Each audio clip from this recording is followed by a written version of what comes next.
Good morning, everybody. Hopefully you had a wonderful weekend. So here we go. Last week's 5-minute moneymaker. Do you have the touch? I literally mean the touch.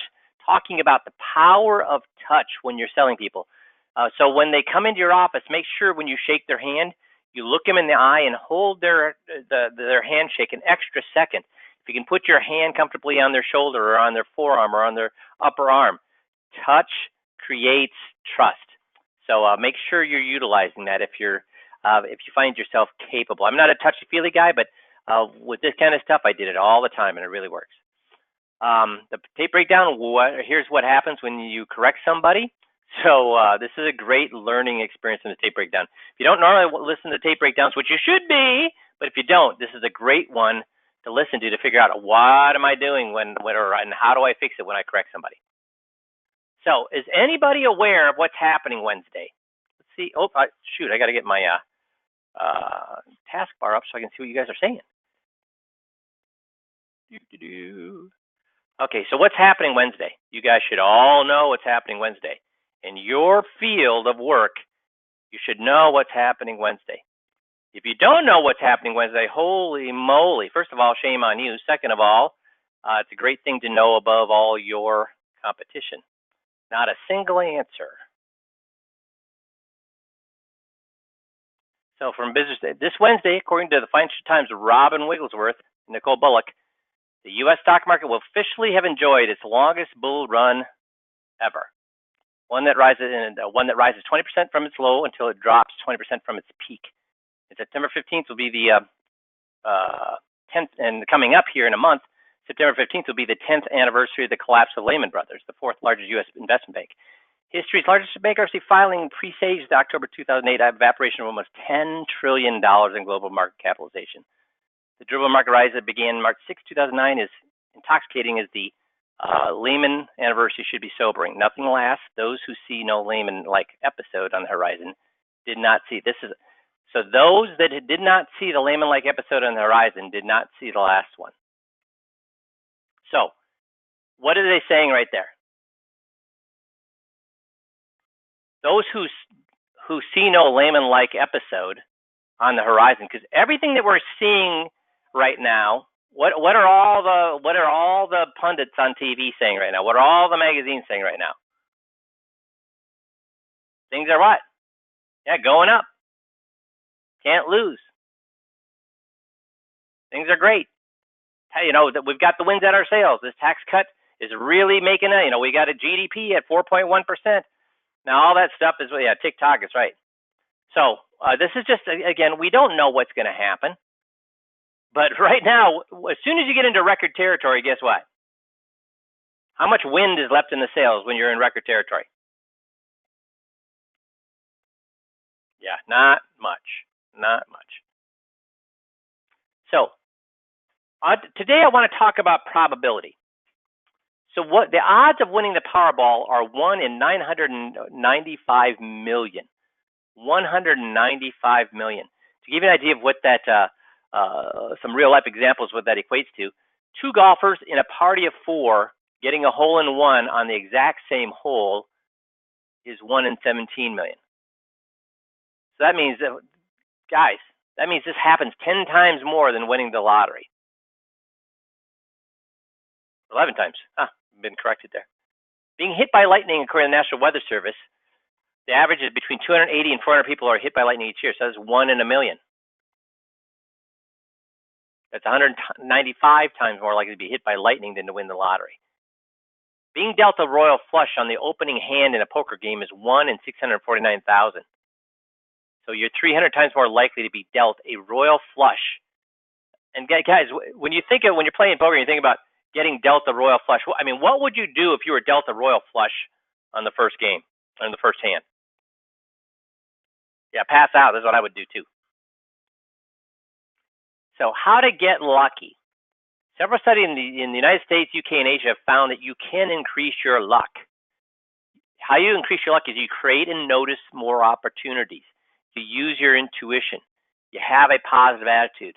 You have a mindset to turn bad luck into good luck. You have a strategy. Did you know that you can have a strategy to get more lucky? We're going to talk about that. And here's what they did. After 1 month of luck school, 80% of the people who attended this school, school, quote unquote school, like a 2-hour a day class, said that they felt luckier. So there are ways to get luckier. Luckier is not just now. Oh, and there's one thing that's not on here, or it is barely created. The number one characteristic of becoming lucky is, guess what? What do you think the number one characteristic of getting lucky is? Anybody?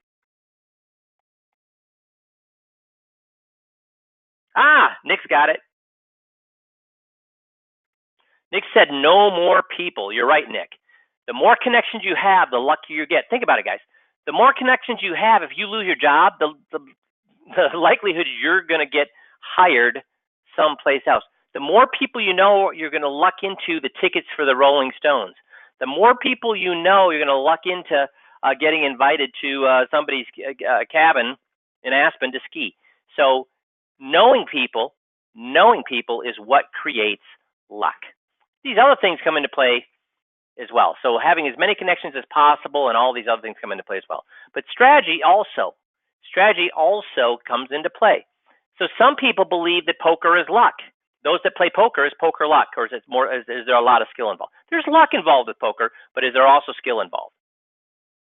Yes, there's absolutely skill involved. I mean, there's certain things. I mean, roulette, there's no skill involved. That's completely luck. But there is skill with poker. So you can actually make lucky choices by having a positive attitude helps, but having a strategy helps more. Putting probability on your side. See, luck is putting probability on your side. That's why having more connections, what does that do to probability of finding, getting lucky? The more connections you have, your probability goes up of everything in life. If you want to decrease your chances of getting ill, you can leverage probability by what? Eating healthy, drinking plenty of fluids, exercising, getting regular checkups. I mean, you think about it. Some people say, I'm unlucky. I'm unhealthy. I'm unlucky. Some people are unlucky when it comes to health. But when you analyze a lot of people out there, I think science has shown that 80% of people out there, is their unhealthiness due to luck, or is it due to these things? What does science show? Yeah, bad habits. 80% of people. 20% of people truly are unlucky when it comes to health, but 80% of people are doing it to themselves. So how is chance determined? Chance is determined with what? Math. Is there probability when it comes to roulette of winning? Is there a probability when it comes to roulette of winning? Yeah. So chance is determined by math. Understanding math is going to make you luckier at poker. Understanding math is actually going to make you luckier at roulette even. Okay? So we're going to talk about that. So what is the chance? What do you think? There's 365 days in the year. 365 days in the year. So what's the chance of two people in the room having the same birthday if there's 30 people? Greater than 70%. What do you think about that? If you've got 30 people in the room, you have a greater than 70% chance of two of them having the same birthday. That's mind-blowing to me, because there's how many days in the year again? 365 days. There's 365 days in a year. So it should be what? A 10% chance, not a 70% chance. It should be a 10% chance, not a 70% chance, but that's the way it works. If you have 50 people in the room, you got a 90% chance. A 90% chance of two people having the same birthday. So you're thinking that doesn't make sense. But if you do the math, and the math is a little bit complicated, but if you do the math, guess what you find out? That's the way the math works. But how many people would guess these numbers? Guys, are you blown away like I was of these numbers?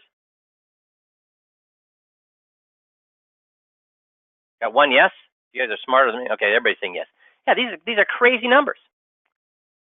So is it riskier to lay it all on the table or to hedge your bets?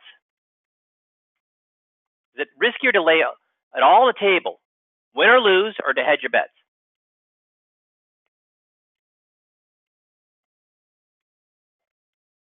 I got some hedging, some all bets. And that was a trick question, because guess what? It depends on the situation. So, for example, with roulette, do you want to diversify and roll the ball, whatever they call it? I don't do roulette, but roll the ball 10 times or roll it one time to have a higher chance of winning? Do you want to hedge your bets or lay it all on the line with roulette? You want to lay it on the line. When it comes to poker, guess what you want to do? You want to hedge your bets. So why? One strategy does not work all of the time. See, with roulette, it makes sense to lay it all on the line because the odds are static. The odds are static. It's in concrete. The odds are in concrete. Do the number of red and black change every time you play roulette, or is that fixed in cement?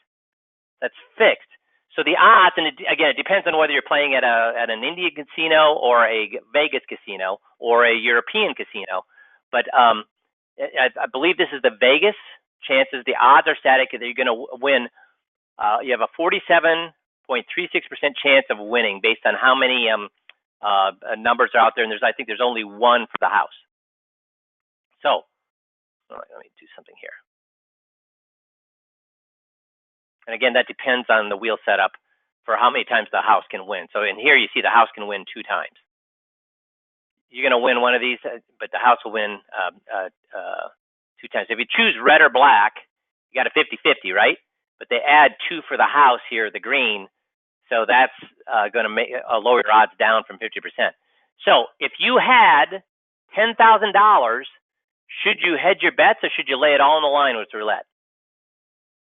If you want to bet $10,000, if you wanted the highest chance of winning, should you hedge your bets or lay it all on the line with roulette?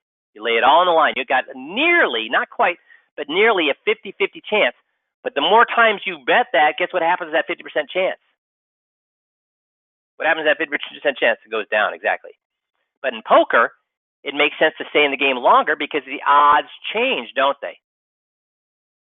Face cards are used, players change, things like that. So odds change. Some hands are better than other hands. Bet more on the good hands and less on the bad hands. The odds change depending on the cards that have been used. Just because you have 3 aces doesn't mean the guy across from you doesn't have a better hand. So the odds change here. So you want to hedge your bets here. You don't want to go all in with poker, but you do with roulette. So there is no one answer to hedging your bets or going all in. It all depends. So should you put all of your eggs in one basket? With roulette, it makes sense, but with poker, it doesn't. Now, when it comes to the market, do odds change or are the odds static? When it comes to the market.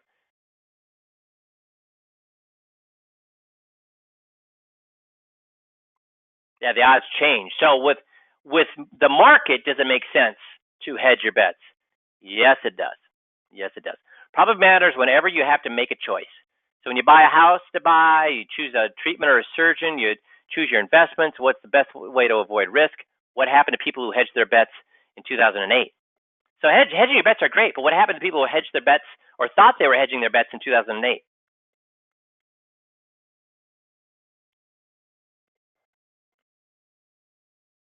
Yeah, they got nailed. Everything went down. Well, everything except for one thing went down. What didn't go down? Hell, even my money market went down. I was whatting bricks with my money market. I think I had $500,000 in my money market, and I get a notice that is locked up. I can't get at it because even money markets went down. 6 months later, they finally made me whole. But geez, yeah, FIAs didn't go down. Exactly. That's the one thing that didn't go down in 2008. Stocks went down, bonds went down, real estate went down, commodities went down. Everything went down except for what? FIAs. And when you say cash, yeah, cash. But like I said, even my money market basically said that you're not going to get your money market back. And finally, they were made whole. I was made whole 6 months later, but I was sweating bullets even with my money market. So the only thing that was truly diversified was what?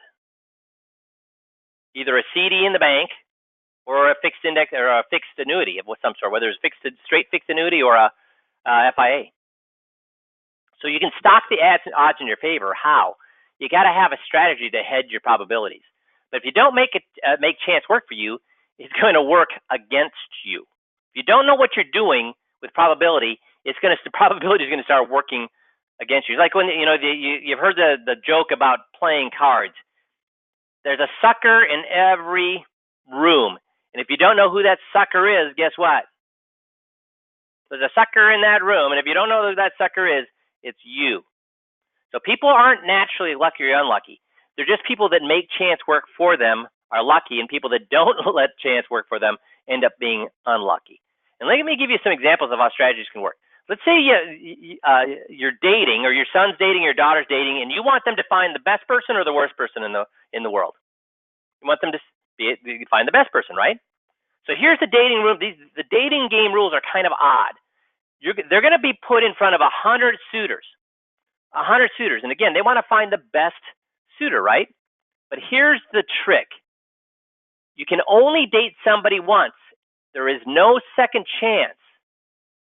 You can only date them once. There's no second chance. So if you date somebody, you have to say, yes, this is the person I want, or no, this is the person I don't want. And if you say, no, this is the person I don't want, will you ever get another chance with that person with these rules? Everybody answer that. No. Okay.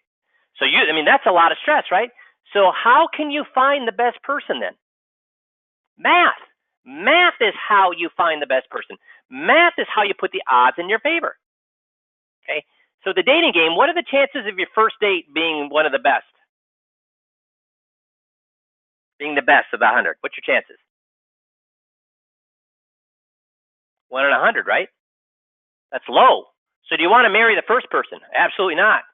If you want a realistic chance at the very best, you can't pick at random. You need to have a strategy. So what kind of strategy could you have? Well, if you want chance to work for you, you can either look for a better. You can look for the best, or you can look for a better chance. And the better chance is to compare them. So you want to compare one to the other. And guys, everything we do with 5Q with the clients, what do we constantly do with clients? Just show them one thing, or is it a constant compare to something else? Compare to something else. Think of the FIA presentation. Think of all the 21-point checklist scripts. Just compare, because that's how people understand that they get the best deal. The best chance is the better chance is to compare them. Best chance is to have a comparison strategy. So making chance work for you. First of all, you don't want to plunge too early because there's other fish in the sea, right? You don't want to lock in, because if you lock in at the first one, you got only a 1% chance of having that. You got a 99% chance of not having it. So you want to wait. There's other fish in the sea if you marry too soon. But if you wait too long, what can happen? The best might have slipped through your fingers, right? You may be forced to marry the last one, and he or she is probably has the probability is only 1 in 100 again of being the right person if you wait to the last one. So you need to have a strategy. One of the strategies, you could use the first group of 10 dates to rate the field. So what you do is you say, okay, I'm just going to go on 10 dates. I'm not going to marry any of the first 10 people, and then I'm going to say anybody that's better than those 10 people. So I'm going to grade all these first dates on a 1 to 10. And then I'm going to say anybody that is better than that 10, the best of the first 10, anybody is better than the best of the first 10, I'm going to marry. So now your chances go from 1% to 1 in 4. So what's happened to our chances? Gone up significantly, right? Is there an even better way? Yeah. It ends up that if you go on 36 dates and then marry the next date that rates higher than those first 36. So you go on 36 dates and then marry the one that's better than any of the people on the first 36 dates. Now your chances go to 1 in 3. You got a 33% chance. So instead of 1 to 4, you got a 1 to 3 chance of marrying. But so by going on more dates, our chances went what? Went up. But does that go on forever? So if I keep going, no, we found that if we go on 99 dates, guess what? It'll eventually go back down. There is a tipping point. 36 is the optimum. 36 is the optimum for using that particular strategy. You go on more dates, then guess what happens to your odds? It starts to go down again. Now, that's one strategy, and that's of finding the perfect person. What if we wanted a different strategy? Because perfection is hard. You know, and think about this. How about with the market? Finding the very best investment is what? Hard or easy? Impossible. I would agree. Impossible. But finding good ones, that becomes better, especially if you have a strategy. So the same rules apply, but here's the different objective. I'm not shooting for number one. I'm not shooting for the best. Instead, I want to increase my chance of a prime catch. So I'm going to avoid risk. So the best strategy is to settle for any of the top 5 out of 100. So should I be happy? Should I shoot for the best person, or should I shoot for somebody in the top 5? If you shoot for somebody in the top 5, guess what happens to your chances of being right? It goes way up. So what I'm going to do is I'm going to go on 20 dates, and I have a 70% chance of marry one in the top 5. That's a 70% chance. I go from 1%. I go for a 1% chance to a 70% chance of marrying one in the top 5. Good deal or bad deal? The 70 times a better chance of winning. So I've increased my chances for the best mate from 1 in 100, if I go for the absolute best one, to 70 in 100, or 70% chance when I go with somebody in the top 5. Which is the better? So how would this equate to what we're doing? If I think I'm a genius in stocks, because I'm going to give my client the best return, what kind of chance do I have of giving him the best return? Almost zero. But if I say, I'm not going to give you the best return, but I'm going to give you a top return, I'm going to give you the highest rate of return with the least amount of risk, what happens to our chance of being able to deliver that to a client? The highest rate of return with the least amount of risk using stocks and FIAs, what happens to our chance of actually being able to deliver that to a client? So I got one answer. I want everybody to answer this. If I'm not shooting for the highest, but instead I'm saying I'll give you the highest rate of return with the least amount of risk, what happens to the chance? So I've got 3 people. I need more people answering this. And do the numbers back this up, guys? Do the numbers back this up? What does Robert Ibbotson say about a stock and an FIA portfolio? Yeah, best combo. So what if you could increase your chances of winning $1 million from 1% to 70%, or a comfortable retirement from 1% to 70%? Those are good averages. This is what having stocks with an FIA does for us. Or you could just rely on the average and say, listen, folks, the market does go up more often than it goes down, right? So we just got to hold on and things will get better. How did that work for the people in the 2000s? So we could use averages. You know, and we use averages every day, so why not? We have an average retirement age, an average temperature, average life expectancy, average utility bill, average rate of return. We got all sorts of averages. We use it all the time. But can you drown in a pool with an average depth of 2 inches of water? Averages are, what did Nick, somebody said it, Dave said it, averages are very misleading, and they are extremely misleading because things can get too out of whack. When things get too out of whack, we count on them coming back to normal, don't we? We count on them coming back to normal. We count on a reversion to mean or a reversion to average. See, if there's a 50-degree day in July, we think, well, what's going to happen? We're going to have some hot days to bring that average back. If I have a 103-degree fever, I think what? Got to return to normal. Got to return to average. Price of orange juice after the Florida freeze. I mean, we all think what? Things get out of whack, they'll come back. So brokers will often say what? Don't worry about the losses. The market will what? Come back. It always does. But do random events occur? Can random events occur, guys? So let's talk about randomness. It plays tricks on you. So we'll do the dot exercise. So see these dots here? Which one of these dots were computer generated?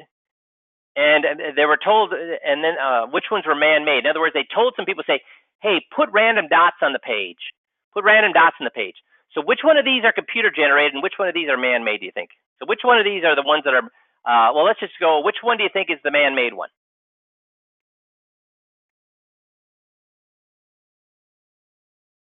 You guys are smart. Got a few wrong answers, but a lot of right answers. The one that's perfectly random, The one that's perfectly random is, guess who made the one that's perfectly random? Man. People made this one. People made this one. Computers, true random is what?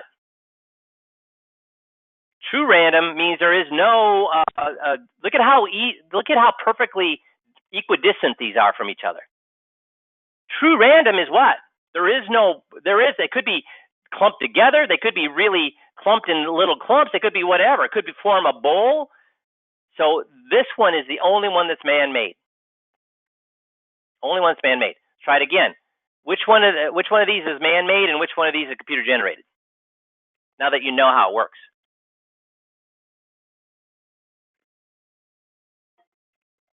There's more than one. There's two of them. So you got the one right. These two. See how nice and equidistant they are? These are clumped. See, when we're told they're random, guess what we think? Well, random means it means like not connected. No, random means what? Some things are going to be close together. Some things are going to be far apart. Some things are going to be clumped. Some things are going to be there's going to be no relationship whatsoever. But do you see how nice and random these are? So do you get why, man? We've got when it comes to human beings, we don't understand randomness. We don't understand randomness. Here's another example of that. Random coin tosses. So, which one of these is truly random? We have gave you the right answer there. That's great. So, when you look at this, well, it's kind of hard to see here. So, which one of these is the random one? So we've got 4 heads in a row, and so again, human beings were asked to flip a coin 200 times in their head. So they said, now flip a coin, write down whether it's heads or tails in your head. Flip a coin in your head, write down whether it's heads or tails. Flip a coin in your head, write down whether it's heads or tails. Flip a coin, write down whether it's heads or tails. 200 times. Which one of these is the human generated, and which one is when the people actually use the real coin in real life and flip the coin? Which ones of these do you think are the human ones?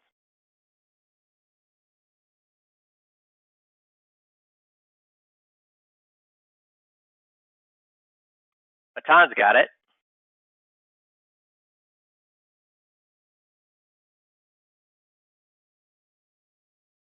Yeah, Baton's got it.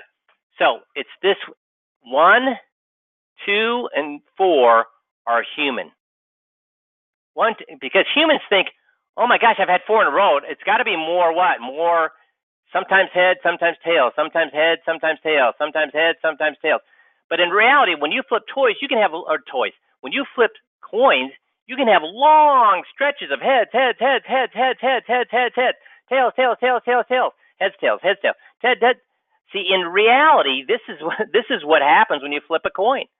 But we think what? Random means what? It's kind of like, yeah, we think 50-50 odds. So one time it's going to be heads, one time it's going to be tails. That's how we think. But in reality, there can be long stretches of one thing happening and long stretches of another thing happen. And this tells us, what does this do to the average? The average is what? 50% heads, 50% tails.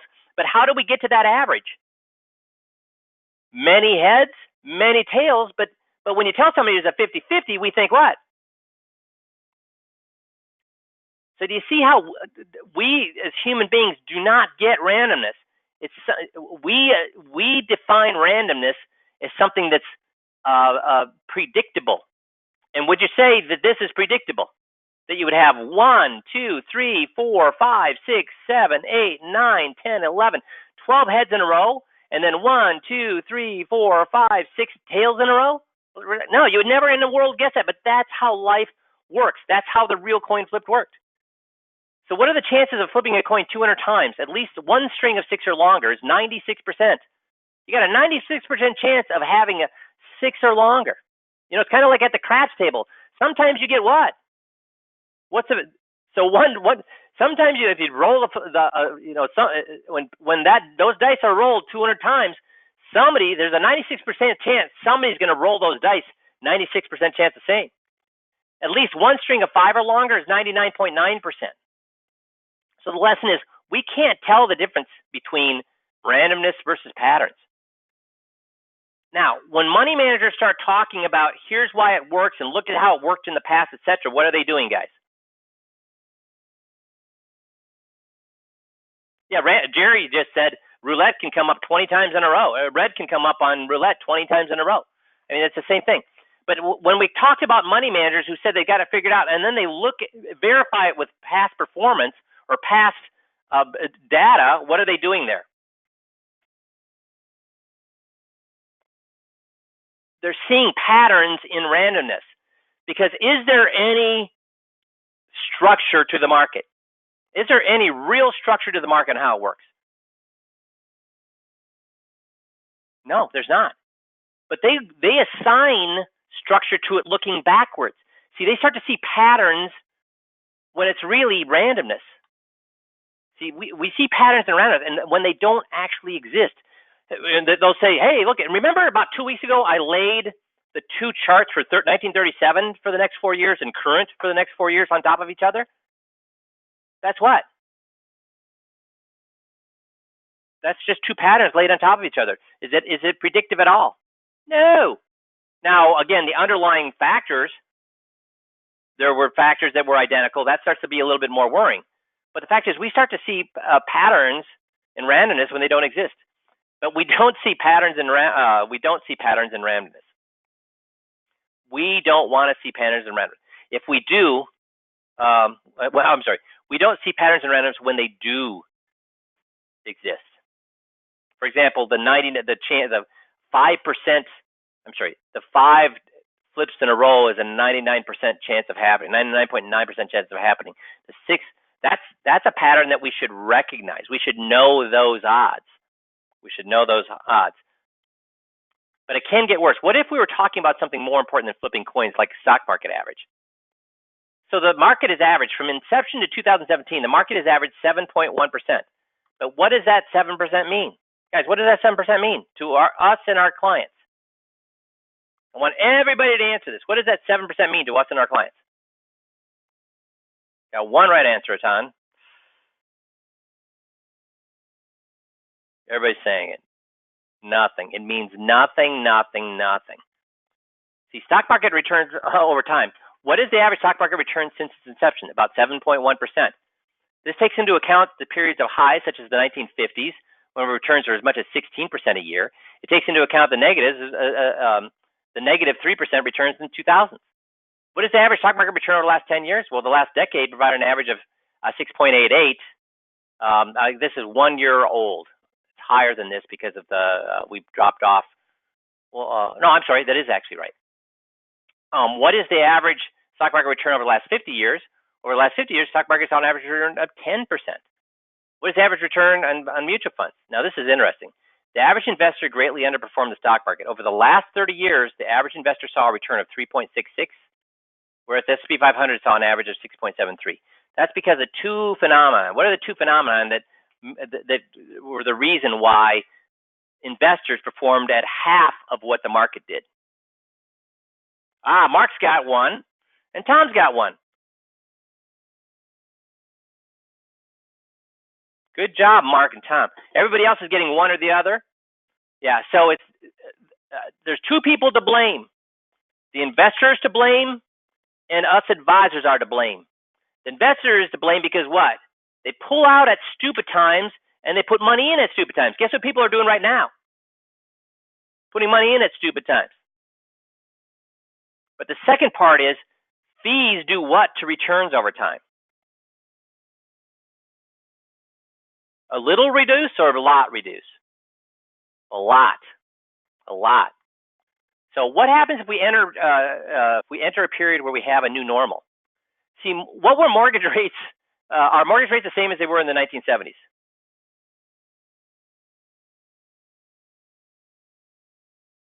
How long would it take us to recognize a new normal? I mean, mortgage rates in the 1970s were 12%, 13%, 14%. What are they now? 3%. See, the problem is we recognize that in hindsight. Would we ever see that the normal had been changed? No. Because if we recognize after the fact, the damage is already done. I mean, again, look at this. From 1896, 9 up years, 17 no gains. 5 up years, 16 years, no gains. 19 up years, 17 years, no gains. 16 up years, 11 years, no gains. Now we're up at actually 8 years of gains. So guys, when we tell people the market average is 7%, did that happen? Did that average of 7% work for these 17 years, these 16 years, these 17 years, these 11 years? Did that average work for all those? And are those short periods of time, guys, or very long periods of time? If you told somebody don't spend money in retirement, what's the average length of a retirement, guys? What's the average length of a retirement? 20 years, 25 years, 30 years? If they retire at 60 to 90? Yeah, I'd say 20, 25 years. Guys, how much of 17 years to 25 years? How big a chunk of 25 years is 17 years? How big a chunk is 16 years to 25 years? How big a chunk is 17 years to 25 years? How big a chunk is 11 years to 25 years? Yeah, you're screwed. But what do all brokers talk to clients about? They talk about from 1896 2016, it averages 7%. That number is what, guys? That number is what? BS. BS, BS, BS. Do you get that? And you've all, not all of you, but most of you have seen how often over the last 54 years has the market kept us ahead of inflation over the last 54 years? 1/3 of the time, right? 1/3 of the time over the last 54 years. But what do all brokers, what do all of our competition tell our clients? That, hey, stay over the long term, the market's going to do well. Yeah, I agree. How long a term are we talking about, guys? How long a term are we talking about? Could we be talking about even longer than their retirement will be? Yes. But when you say stay in for the long term, what does a client look at as a long term? I think the longest I've heard a client say long term is 5 years. And how many 5 years fit into 19 years? How many 5 years fit into 16 years?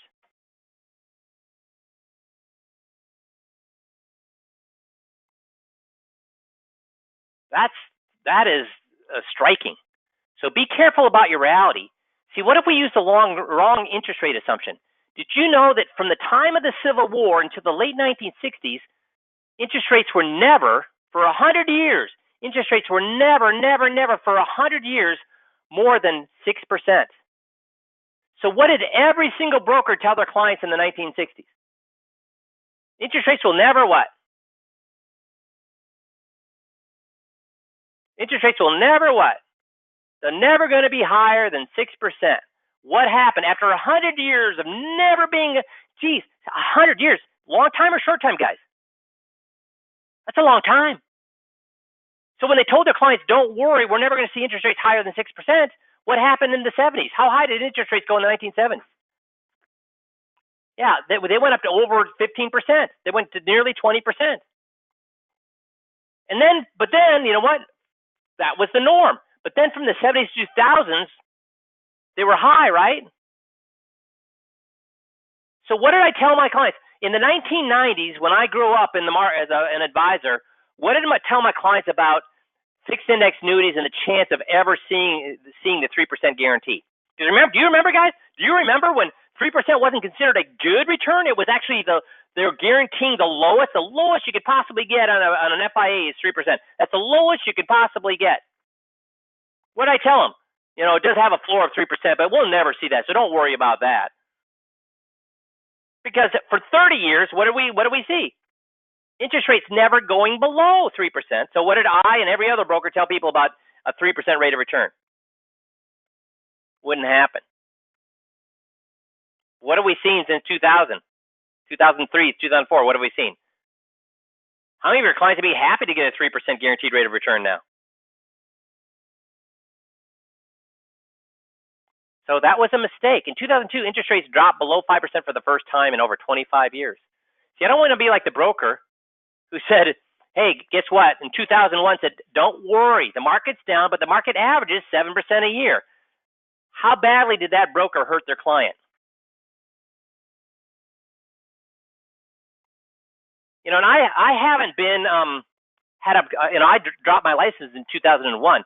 I still run into clients all the time. So I haven't had a client in 18 years. I still run into clients all the time, and guess what they tell me? Man, you really saved my keister. You really saved my. All my friends told me I was stupid for investing in that annuity you gave me. They told me I was stupid for investing in that annuity you gave me. I've had the best retirement. My friends' retirements have sucked because they lost all that money in 2000. And then when they got it back, they lost 2008. Thank you for giving me that investment that all my buddies said was stupid, because it ended up I was a lot smarter than they were. And guys, what did we just say is happening on Wednesday? So think about that. Now, here's what really gets my goat. The average rate of return is what again over the last 100 years? 7%. Have we seen long periods of time when the market made no return whatsoever? Okay, so then we have police agencies, right? We have the agencies that make sure and keeps us honest, right? FINRA and the SEC. FINRA and the SEC are going to keep us honest, right? That's a bunch of BS. That is so much BS. This is from the Securities Exchange Commission as reflected by FINRA. Guess what the max amount you can quote on a illustration is? 10, right? And 10 is what? How much over 7 is that? How much over 7 is 10? That's crazy. And what did we just say about 7? 7 is accurate or 7 is not accurate? It's accurate if you tell people, yes, if you retire for a 100-year time period. Isn't that crazy? These are the people that are supposed to be keeping us honest, and are they being honest? See, you guys are the guys in the white hats. You guys are the guys in the white hats. You are the knights in shining armor. You are protecting clients from this kind of BS. Because is this what other advisors talk about, this kind of stuff? And if you don't save your clients from those clients, if you don't save your clients from those other advisors, ain't nobody going to save them. 11 years, so if you do 10 years, it's worse. It's actually negative territory. But if you do 11 years, it's 2.4. So people that retired in 2000 that were told they're going to get 7% rate of return is what? And what happened to that rate of return if they actually had to pull money out? What happened to that rate of return if they actually had to pull money out? Yeah, they're totally screwed then. So most advisors are optimistic. We aren't. We're realistic, meaning we are experts on probability. So why are most advisors optimistic? Why are most advisors optimistic? Why did advisors talk about 7.1% rates of return and stay in the market for the long term and everything will be great? Why do they do that? Well, think about this. Most are in their 40s or 50s. Most are in their 40s or 50s, which means they were born when? 60s and 70s. They graduated college, started their financial career when? In the 80s and 90s. What did they see in the 80s and 90s? What were the markets like in the 80s and 90s? Up and up and up and up and up and up. See, how many advisors have had careers where they've seen these long periods of time of that? Well, now a lot of them have. They've seen these. But boy, isn't it amazing how quickly we forget when we have 8 years of great market, how quickly we forget that? So as a result, what do they think the average is going to be? They think it's a reversion to mean, right? So now that we've had the 2000s, we're going to have a long period of time of great returns. Yeah, maybe. Maybe what? Maybe not. Because what happens when the averages change? And are a lot of scholars saying, what are a lot of scholars saying about the rates of return we should expect going forward as compared to the last 100 years? The rates of returns we should expect should be going up or going down? Yeah, everybody's got that down. Everybody's saying lower. So in other words, what's happening to that 7% rate of return on average?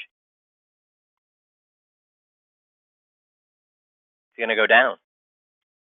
So best of times, worst of times. The best 20 years was from 1979 to 1999, 14%. For 20 years, the market averaged 14% a year for 20 years. When did all these advisors come into the marketplace? During the best 20-year time period. And it's just like anything else. When you go into a casino and you bet at the roulette wheel right 20 times, you bet at the casino wheel right 20 times, guess what? What's guaranteed to happen to all your money? What's guaranteed to happen to all your money? You're going to lose it all. Why? Because after you win 20 times in a row, you're thinking, what? I just got to stay in a little longer. Just got to stay in a little longer. Just got to stay in, and you just lose all your money. The worst, not 10-year period, the worst 20-year time period ever, the market averaged 2.99.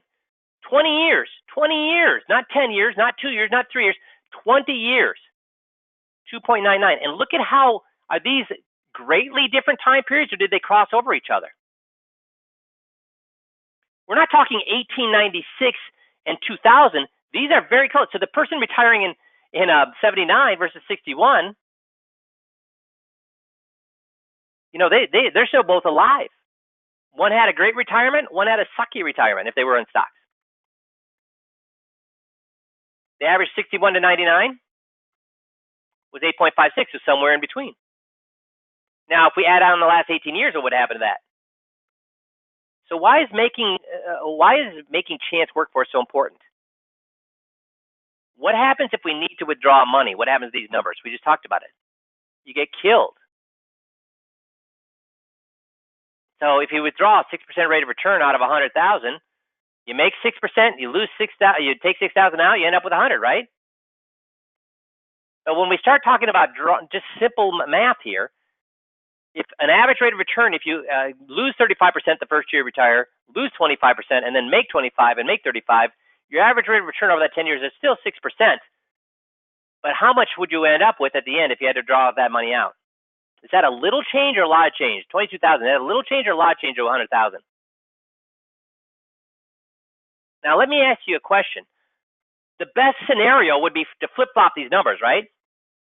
So if we flip-flop these numbers, where we start with 35% and then we make 25%, then we make 10, 10, 10, 10, 10, 10, then lose 25 and 35, is that number going to look better or worse than this?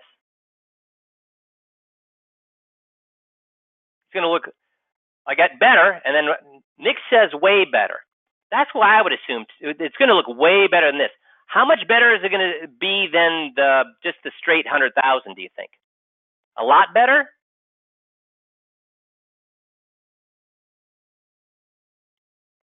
This is how much. If things go your way, this is how much extra you would make. Is that a lot, guys? So if things go your way perfectly, things go perfectly your way, how much are you rewarded for taking risk? A lot or not?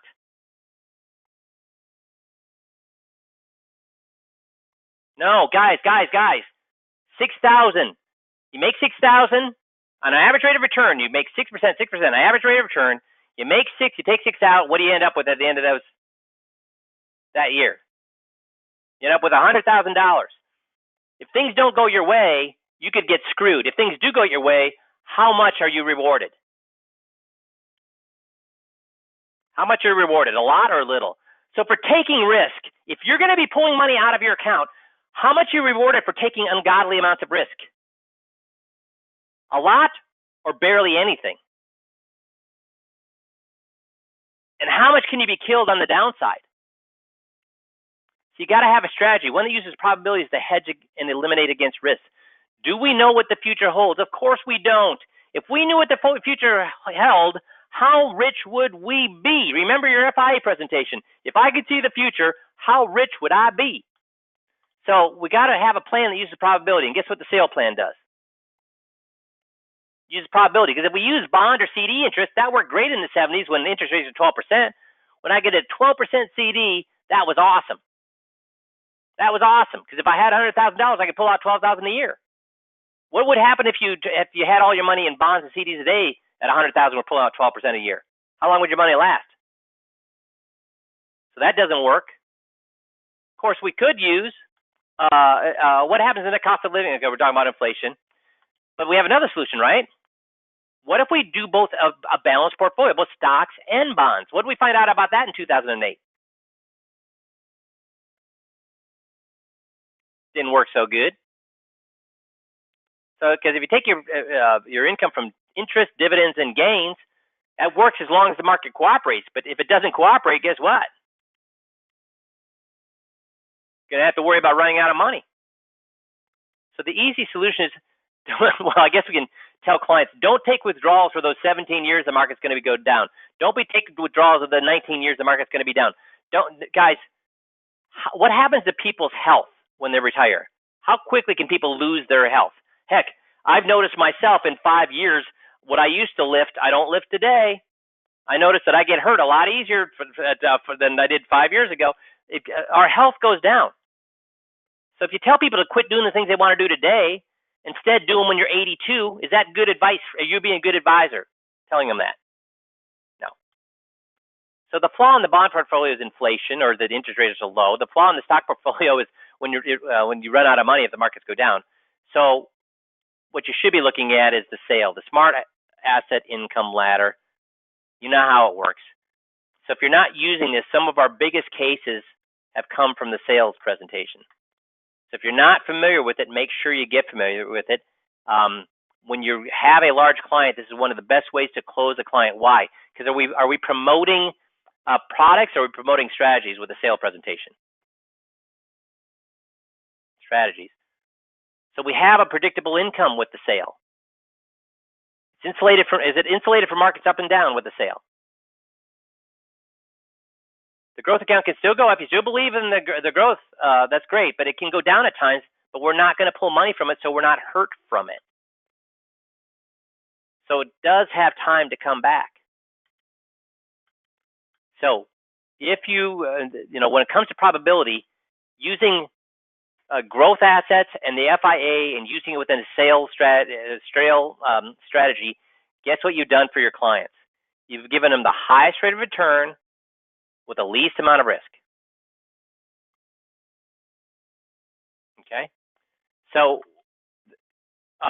Jeff, can you jump in here? What have we been running, even with interest rates as low as they are right now? What have you been running for rates of return from the sale? Usually, just the default will be 1, 3, 5, and 6 for the 4 buckets. Now that just gives you the generic, because those are kind of conservative.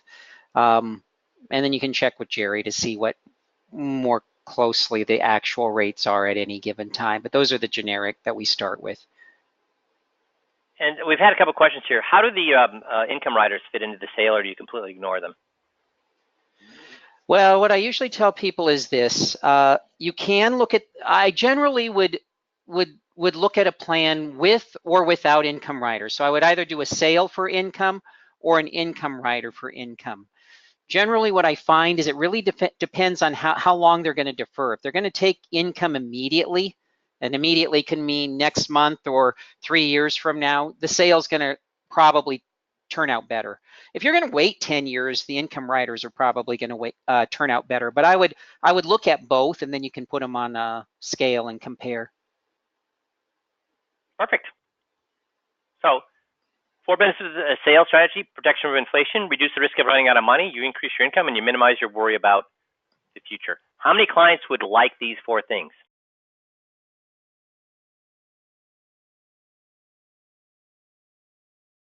More answers, guys. Yeah, all of them. And that's why our biggest cases have come from the sales strategies. And if you're not doing the sales strategy, yeah, you can use a fixed index annuity with an income rider for 50% of the money and 50% into stocks, and that's a good ratio to go forward. And when I say 50%, guys, am I saying that you must put your clients 50% in stocks and 50% into FIAs? No. Who tells us how much they want in stocks and how much they want in FIAs? They do. No, we don't look at risk tolerance. I guess we do, Till, but what we do is in the 21-point checklist script, does the client tell us how much they want in guaranteed and how much they want in equities? Yes. And over the 60-some thousand tapes we've listened to with guys that have done the script right, how many people have wanted more than 50% of their money at risk?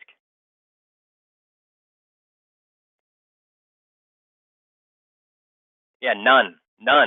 60,000, none, zero.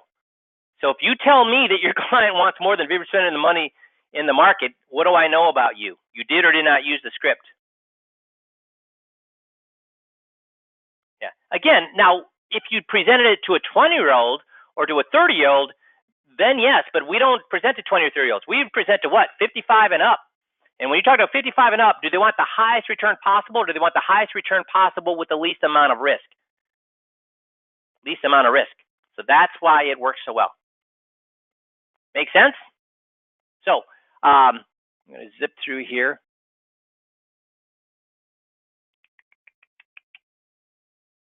And out of time. So guys, we're in August now. Keep in mind that when you mastered your crib notes and motive, your daily practice and MIFT and GOTS, which is your 15-minute drill, right? And you're practicing your GOTS, your 5-minute moneymaker and breakdowns. So listen to those, use those. That's when you're going to bring on every client between now and the end of the year.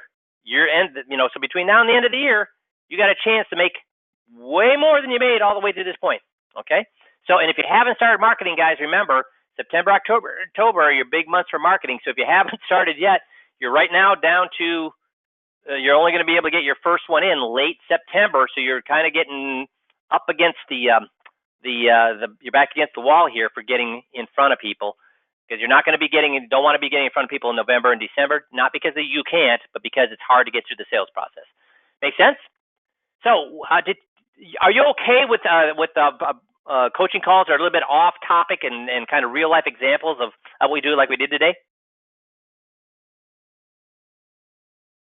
Good. Super. Well, then you guys have a great rest of the week, and we'll talk to you all next Monday. Thanks, everybody.